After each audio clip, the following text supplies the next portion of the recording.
Bueno, esta pregunta eh, es una pregunta común, es una pregunta común en la hermandad. Y surge, bueno, por varias y diferentes razones, ¿no? Lo que motiva a algunos a hacer esta pregunta.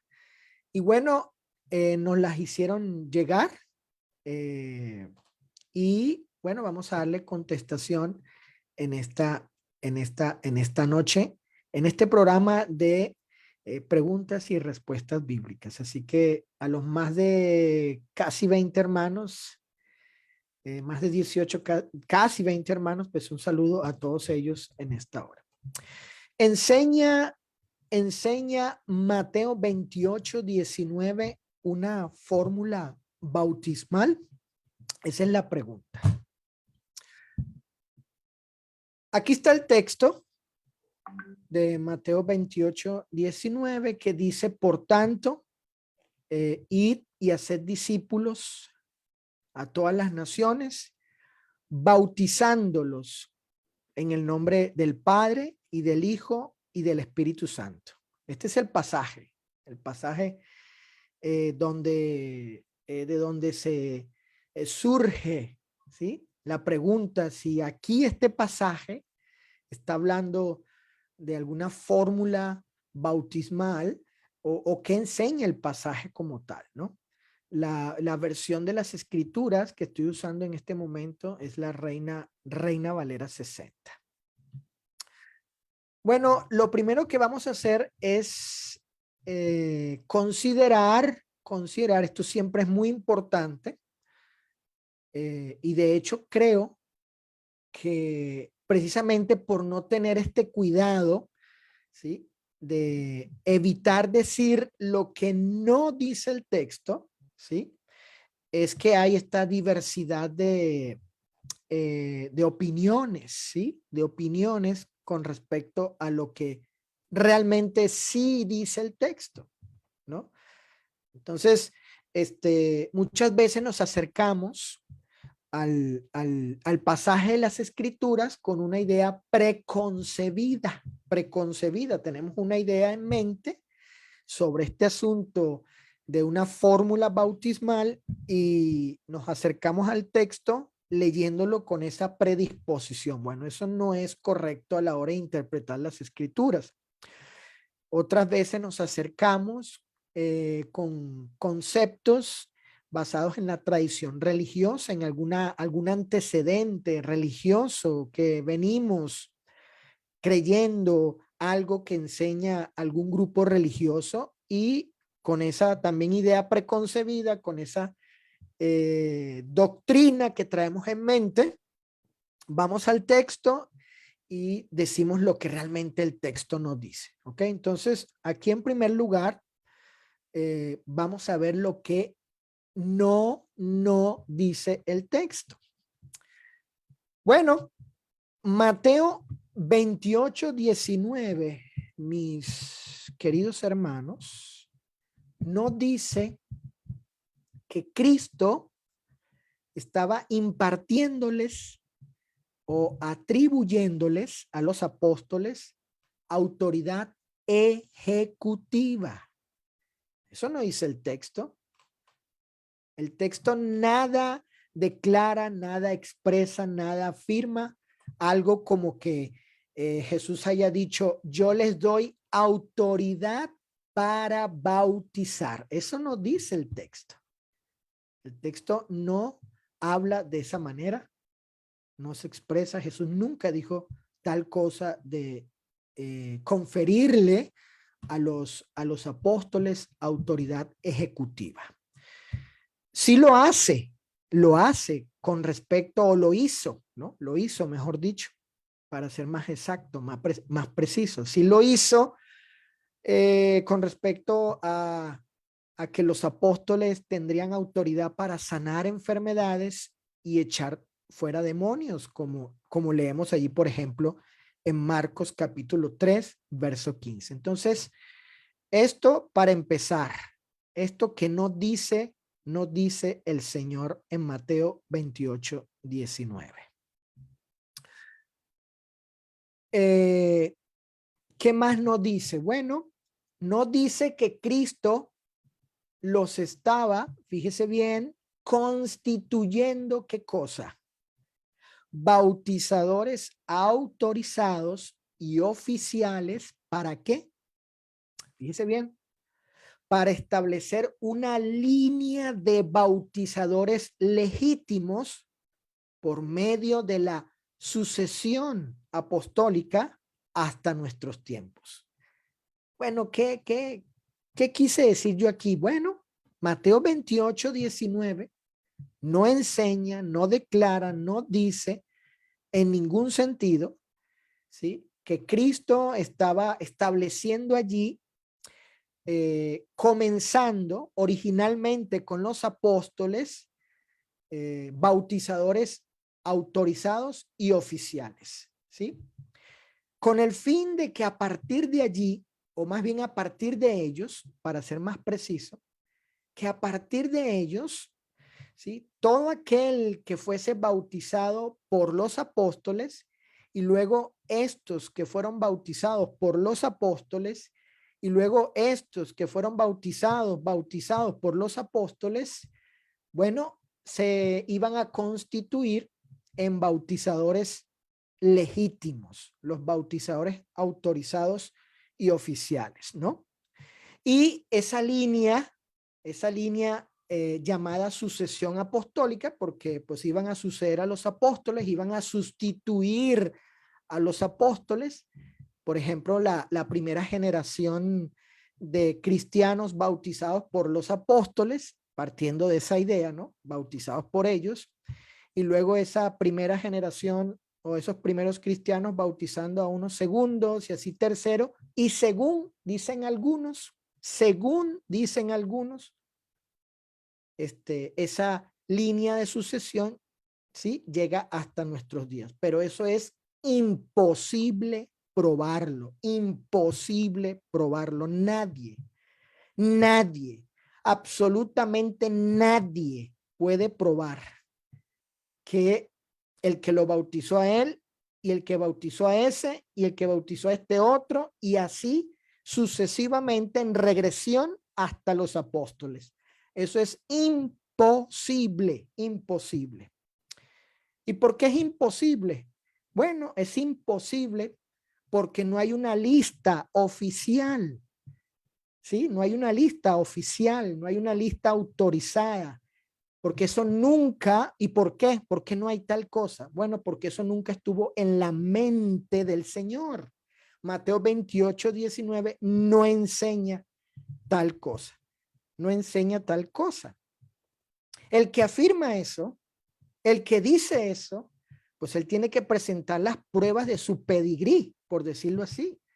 Él tiene que presentar que es parte de ese linaje hasta los apóstoles, de esa línea de sucesión apostólicas de, entre comillas, bautizadores autorizados y oficiales. Pero nunca lo va a poder hacer.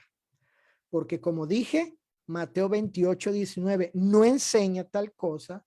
El Señor no instituyó ese criterio, ¿no? Ese sistema, ese orden de sucesión apostólica, partiendo de ellos como los supuestos bautizadores autorizados y oficiales y legítimos para convalidar bautismos. Dado que eso no fue así, entonces, por tal razón, no existe eso hoy.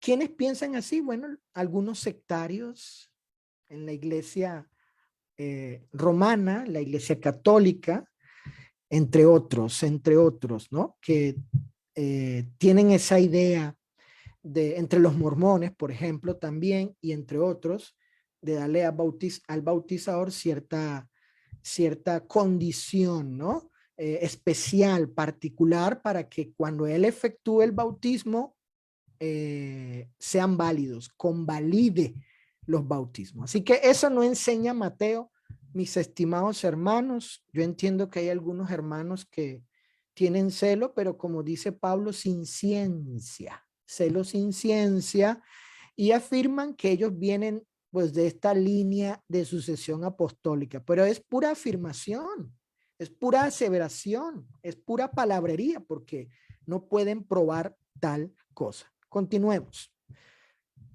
¿Qué más nos dice Mateo 28:19? Bueno, no dice que Cristo les dijo, bautizándolos, diciendo. Fíjense, eso no dice Jesús. Vean el texto, les invito que vayan al texto y ustedes ahí subrayen si dice bautizándolos diciendo estas palabras. No, no dice. No dice tal cosa, como si cuando digo esto es como si el bautizador tuviese que pronunciar tales palabras. ¿Cuáles palabras? En el nombre del Padre, del Hijo y del Espíritu Santo. ¿Para qué? Bueno, para ser eficaz el bautismo del pecador, para que valga en el cielo, ¿sí? En el cielo, para que sea válido en el cielo el bautismo de tal pecador. No, eso no dice Mateo 28:19. ¿Qué más no dice el texto? ¿Qué más no dice Mateo 28:19? Bueno, no dice, fíjese bien, no dice que Cristo revela, ¿qué cosa? Revela el nombre único y verdadero de la Trinidad. Fíjese, el nombre singular, el nombre único y verdadero de la Trinidad. Es decir, bueno, que Jesús es el nombre del Padre, del Hijo y del Espíritu Santo, como afirma el unitarismo pentecostés. Eso nos dice allí. Jesús no está diciendo, aquí está el nombre único y verdadero, es Jesús. Yo, Jesús, les estoy dando aquí el nombre único y verdadero. Es decir, el Padre es Jesús, el Hijo es Jesús y el Espíritu Santo es Jesús. No, eso no dice el texto. El texto no dice tal cosa, como afirma pues los unitarios. ¿Qué más nos dice el texto? Bueno, continuando con el falso concepto de los unitarios, déjenme mostrarles aquí una evidencia de cómo ellos adulteran el texto. Fíjense bien, estimados hermanos, esto está interesante, ¿eh? Esto está interesante, fíjense, noten, ¿eh? Y como saben, nosotros no acostumbramos a decir algo sin presentar evidencias o pruebas de cualquier controversia en cualquier índole, ¿verdad? En ese sentido, ¿no? Fíjense, los unitarios, ¿sí? Adulteran el texto en su pervertida versión. Ellos han creado, o algunos de ellos crearon esta versión llamada las Sagradas Escrituras, nueva versión purificada. ¿Y qué dicen ellos en dicha versión? Bueno, dice así, ellos vierten el pasaje de Mateo 28:19 de la siguiente forma. Por tanto, id y haced discípulos a todas las naciones, sumergiéndolos, bautizándolos en mi singular, en mi nombre, en mi nombre. ¿Cuál es la idea aquí? ¿Qué es lo que se quiere transmitir aquí con esta perversión de las Sagradas Escrituras, ¿no? Porque en realidad no es una nueva versión, es una nueva perversión adulterada de las Sagradas Escrituras. Es el título que merece llevar este documento, ¿no? ¿Cuál es la idea aquí? Bueno, que lo que dije anteriormente, que ellos,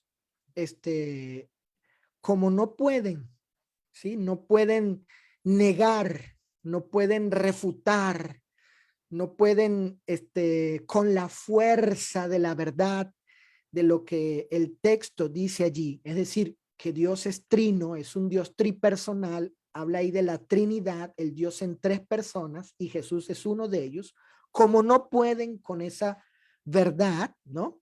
Bueno, entonces tienen que adulterar el texto, pervertirlo para que diga y hable acerca de una sola persona.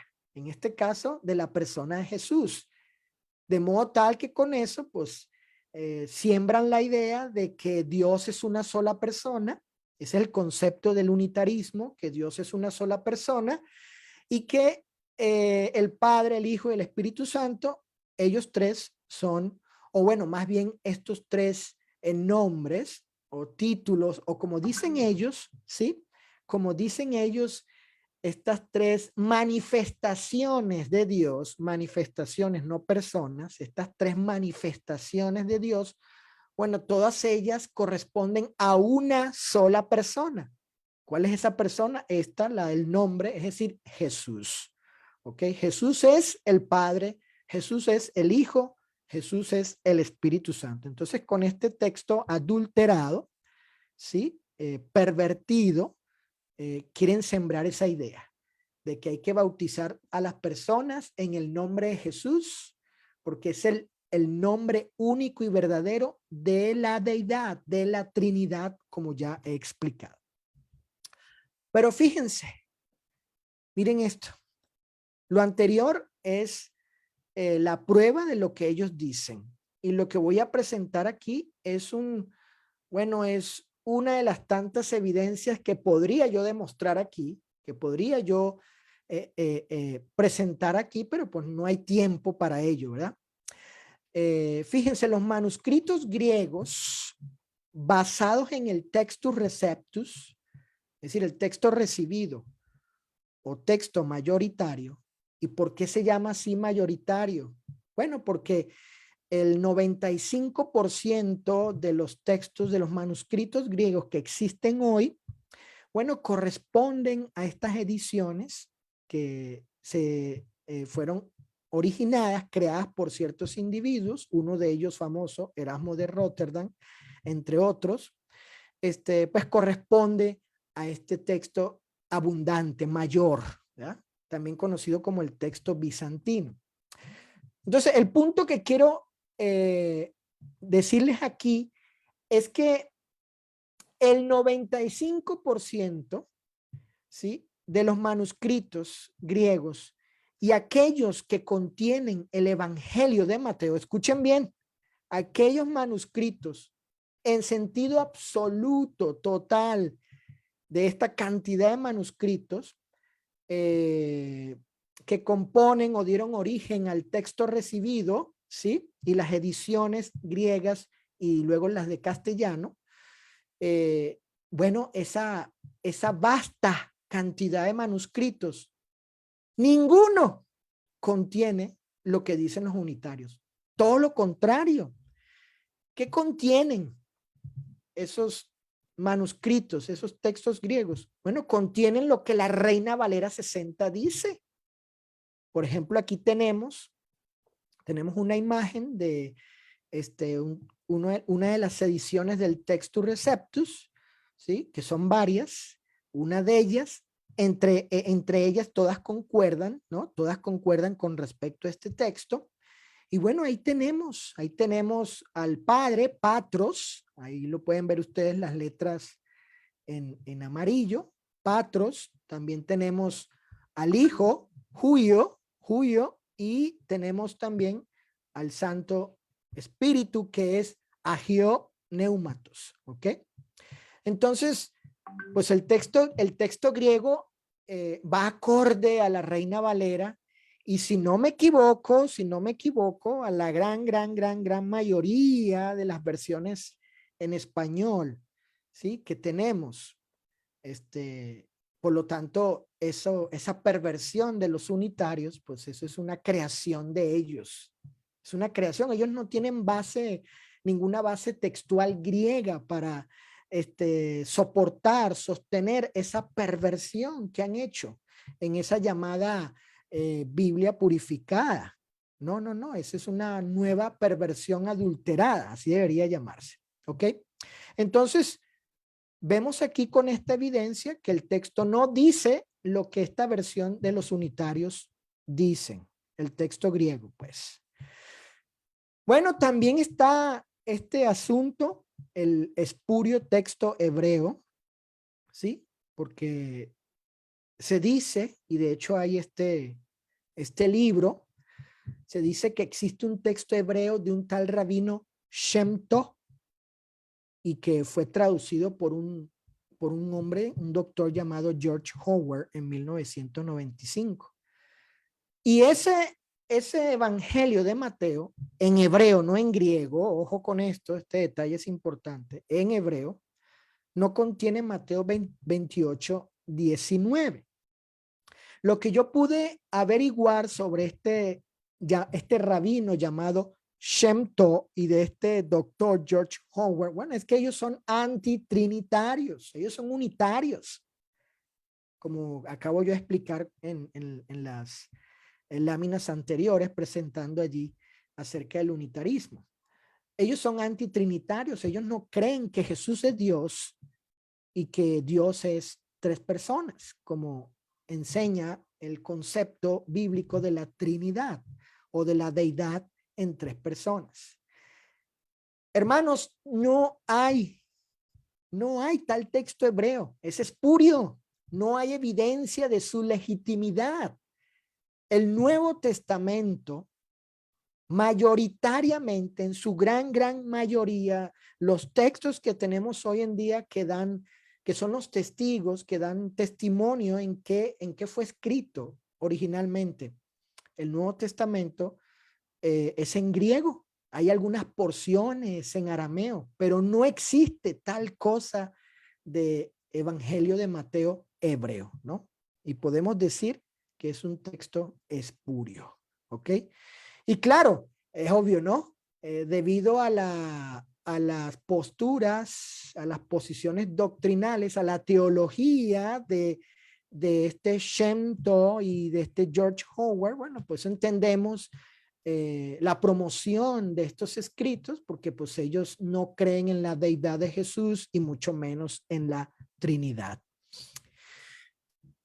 Bueno, un texto que debemos siempre recordar es: si alguno hable conforme a las palabras de Dios. ¿Por qué cito este pasaje? Porque otra vez es importante no decir lo que el texto no dice, no estar afirmando, aseverando, haciendo conjeturas, ¿no? Deducciones de lo que el texto no dice, no da lugar eso el texto, de lo anterior he dicho que no dice, ¿no?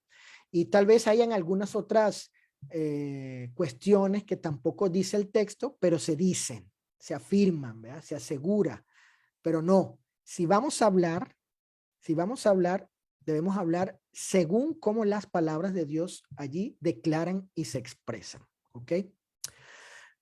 Bueno, entonces, ¿qué dice Mateo 28? Perdón, ¿qué dice Mateo 28, 19? Lo que sí dice, pues, ¿qué dice? Bueno, el texto enseña dos cosas y bien sencillo.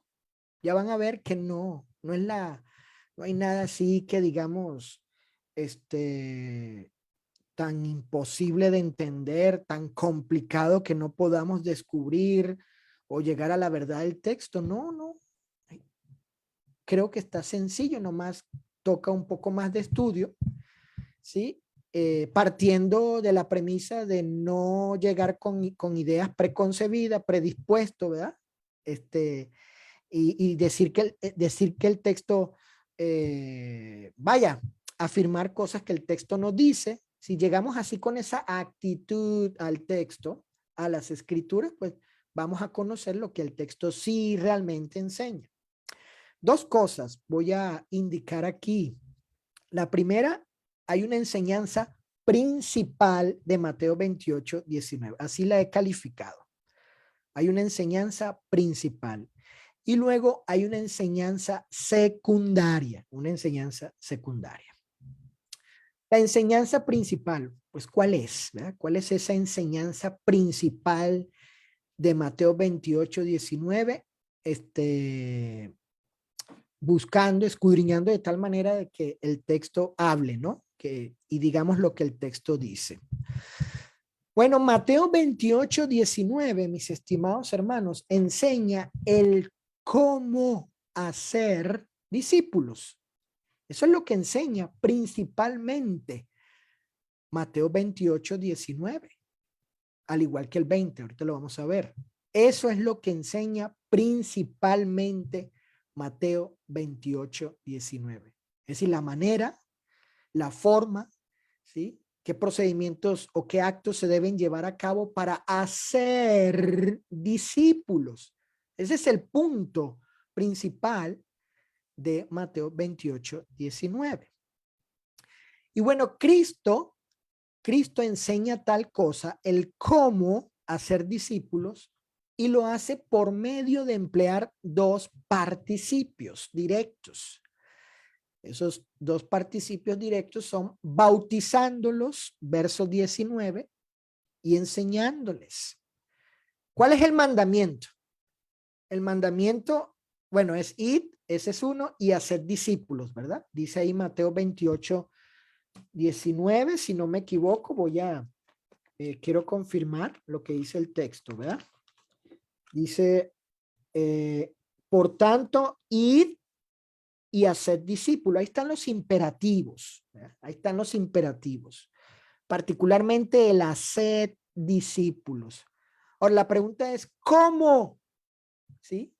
¿Cómo se hacen esos discípulos? ¿En qué modo, en qué forma se hacen? ¿Sí? Bueno, con los participios entendemos la manera de hacer discípulo, de que se cumpla ese imperativo de Cristo, es decir, bautizándolos y enseñándoles. Esa es la forma, la manera, eso es lo que enseña principalmente Mateo 28:19. Entonces Cristo le está dando una orden a ellos, a los apóstoles, a los 11, les está diciendo que vayan y hagan, ¿sí? Esta clase de personas, seguidores de él, discípulos, es decir, cristianos, y luego les explica el cómo van a hacerlos a estas personas, cómo ellas llegan a convertirse auténtica, real, legítimamente en discípulos de Cristo, cómo bautizándolos y enseñándoles. Bueno, aquí yo he echado mano, ¿sí? De la gramática, y para que podamos ver que la gramática, ¿sí? Nos da ahí a entender en este contexto el cómo hacer discípulos, que es lo que enseña principalmente el texto. Miren, veamos el siguiente ejemplo. Nada más cité uno, pero hay varios en el Nuevo Testamento. Aquí tenemos un ejemplo de imperativos y participios. Los participios explicando el cómo, la forma, la manera en cumplir los imperativos, según el texto y el contexto bajo consideración. Dice Hebreos 10:24 y 25. Aquí un ejemplo, fíjense, noten, ojo. Y considerémonos unos a otros para estimularnos al amor y a las buenas obras, no dejando de congregarnos como algunos tienen por costumbre, sino exhortándonos. Bueno, aquí hay un imperativo. El imperativo es considérense.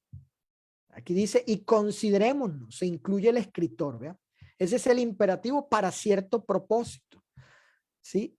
¿Cuál propósito tiene este imperativo, esta consideración mandada u ordenada? Bueno, para estimularnos al amor y a las buenas obras. Tiene ese propósito, busca ese efecto, ¿no? En los hermanos. Ahora, la pregunta es, ¿cómo?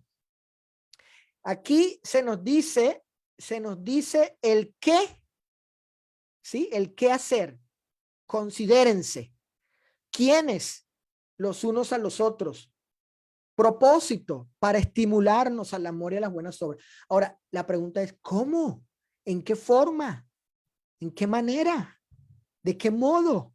Bueno, aquí vienen los participios. El primero es no dejando. El término dejando es un participio que está unido a una negativa, con el no, ¿no? No dejando. Hay un participio negativo. Y luego el otro es exhortándonos, ¿ok? Ahí en un sentido positivo, ¿verdad? La exhortación en un sentido positivo. Bueno, ahí están los participios, uno en negativo y el otro en positivo. que nos explican la forma, la manera, el modo de cumplir el imperativo considerémonos para el propósito de estimularnos al amor y a las buenas obras. Si retrocedemos, pues vemos lo mismo aquí en Mateo 28, un poquito para atrás. El texto no está aquí, pero aquí vemos, ¿verdad? También el bautizándolos y enseñándoles los imperativos, ¿ok? Este es un ejemplo. La enseñanza secundaria, deben recordar que les dije que el texto calificado enseña una cosa, una cuestión principal y una cuestión secundaria, ¿no? Bueno, ¿cuál es la enseñanza secundaria? Es la siguiente, tiene que ver con una preposición. Según Mateo 28, 19, tenemos ahí la preposición en, así está traducida al castellano. Proviene de la preposición griega eis. Y esa preposición en castellano en está antepuesta a la frase el nombre. Recuerden el texto, léanlo, dice, claramente dice ahí el texto, dice bautizándolos en, ahí está la preposición, el nombre es la siguiente frase. Bueno, ¿qué denota esa preposición en esta declaración de Cristo que nos permite tener una enseñanza secundaria? ¿Qué denota? Bueno, según Taller, es una preposición que rige el acusativo. Esto es interesante. El acusativo es el concepto, ¿sí? En la gramática, en que el elemento gramatical que está siendo considerado, en este caso la preposición, ¿sí? Acusa, va en dirección, apunta, ¿sí? Y que denota precisamente entrada o dirección, ¿ok? La preposición en, así vertida en castellano, de la preposición griega eis. Esto también denota moción o movimiento a o hacia, perdón, ¿ok? Ahora fíjense, vamos a ver esto. Aquí tenemos el texto, ¿verdad? En el nombre del Padre y del Hijo y del Espíritu Santo. Ahí tenemos el pasaje. Y tenemos la preposición vertida en castellano como en, de la preposición griega eis. ¿Ok? Ahí está. Ahora quiero colocarles aquí una imagen de, si no me equivoco, de la gran mayoría de las preposiciones griegas. Ahí tenemos ana, uper, epi, para, ek, en, día, etcétera, ¿verdad? Kata, hupo, pros, pero nos vamos a enfocar en eis, que está ahí en el recuadro rojo. Fíjense, la preposición, en el caso este de Mateo 28, 19, tiene el uso de indicarnos, pues, que se adentra uno, va hacia, en movimiento, en moción hacia dentro de algo. Bueno, fíjense, el círculo que ustedes ven allí está representado, o vamos a representarlo, mejor dicho, ¿sí? Vamos a representarlo, que es la deidad, la Trinidad, el Padre, el Hijo y el Espíritu Santo. Entonces, cuando el Señor usó la preposición, cuando dijo bautizándolos en, está diciendo, bueno, ellos van a ser bautizados para, conforme a lo que indica la preposición en este contexto, para entrar hacia la Trinidad, hacia ese círculo que ilustra a la deidad y las tres personas. ¿Ok? Ese es el uso allí de la preposición. Es lo que enseña secundariamente el pasaje. La frase el nombre, ¿sí? Que es posterior a la preposición. En preposición el nombre, ¿no? La frase el nombre está sustituida por la conjunción y se sustituye, indicando una perífrasis. ¿Qué significa esto? Bueno, esto quiere decir que el texto debe decir en el nombre del Padre, en el nombre del Hijo, en el nombre del Espíritu Santo. Pero se usa la perífrasis para no repetir el nombre. Se usa una sola vez y luego se sustituye con la conjunción y para no repetir el nombre, ¿no? Y la perífrasis tiene el propósito de resaltar, ¿no? De indicar en este caso, bueno, que aquí se está hablando precisamente de 3 personas, ¿no? Fíjense lo que dice ahí las letras en amarillo.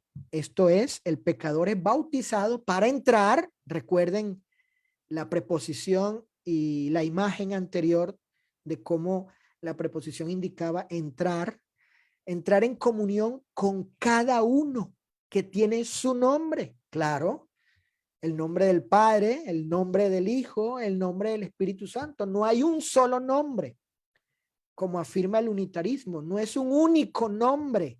Son 3 nombres aquí. ¿Quiénes son? Pues el Padre, el Hijo y el Espíritu Santo. ¿Sí?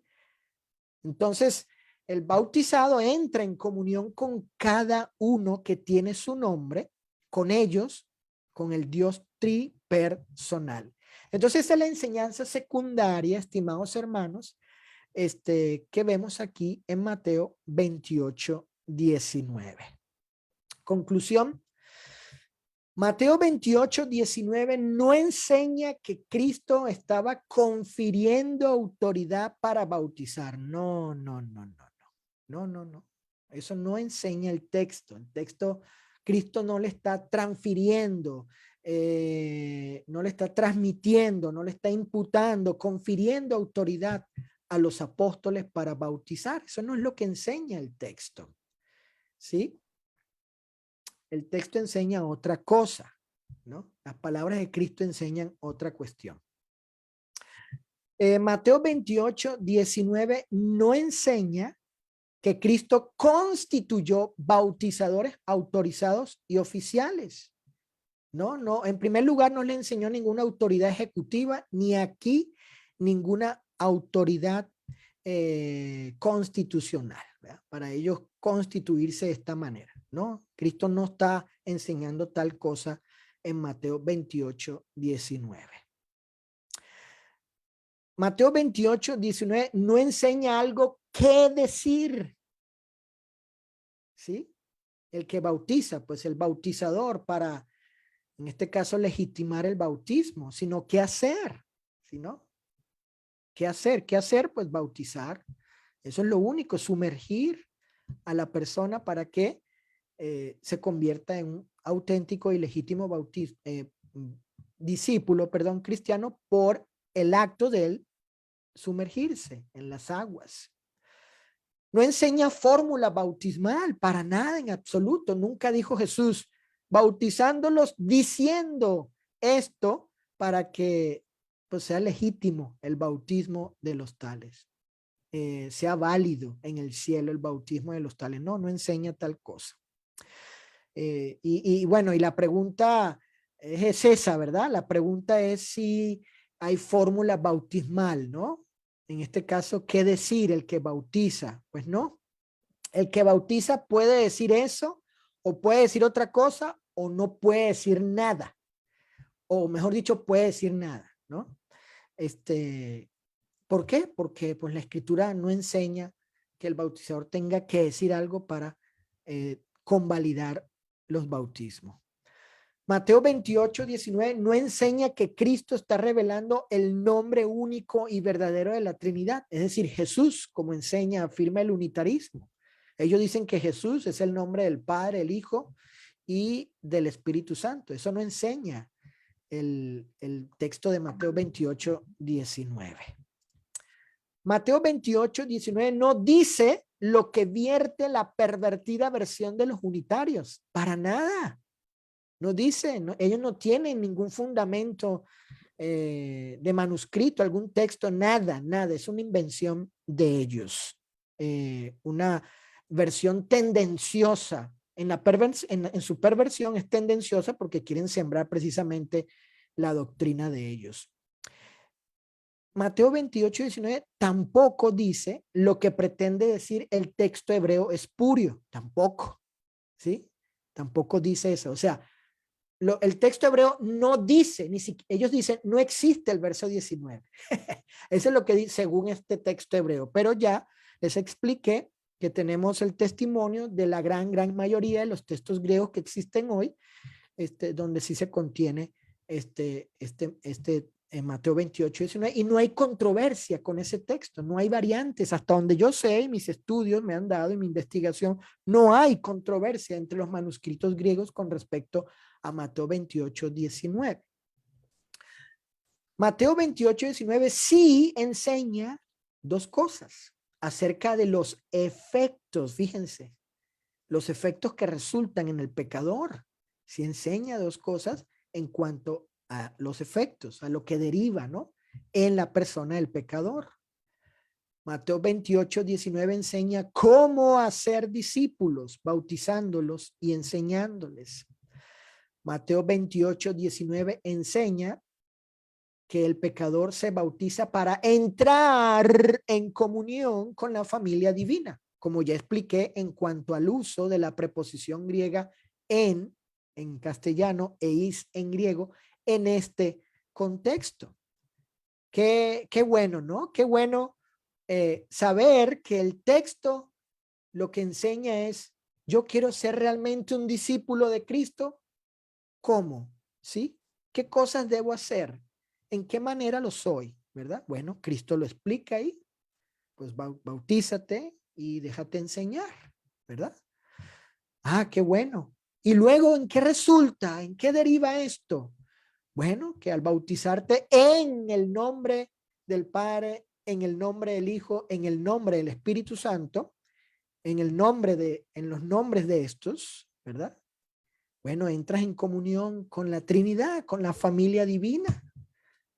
El texto de la segunda carta a los Corintios 13, 14 precisamente habla de eso, de cómo allí ese pasaje nos muestra con los actos que están allí, actos personales, muestran cómo estas tres personas tienen esta relación interpersonal, estos actos interpersonales con el pecador que ha obedecido el evangelio. Entonces, como hemos visto, estimados hermanos, el texto de Mateo 28, 19 no enseña ninguna fórmula bautismal, nada que decir, sino lo que el pecador debe hacer en primer lugar como enseñanza primaria, principal y secundaria, lo que deriva y resulta al poner en práctica lo que Cristo mandó. Muchas gracias por su atención, hermano Guillermo.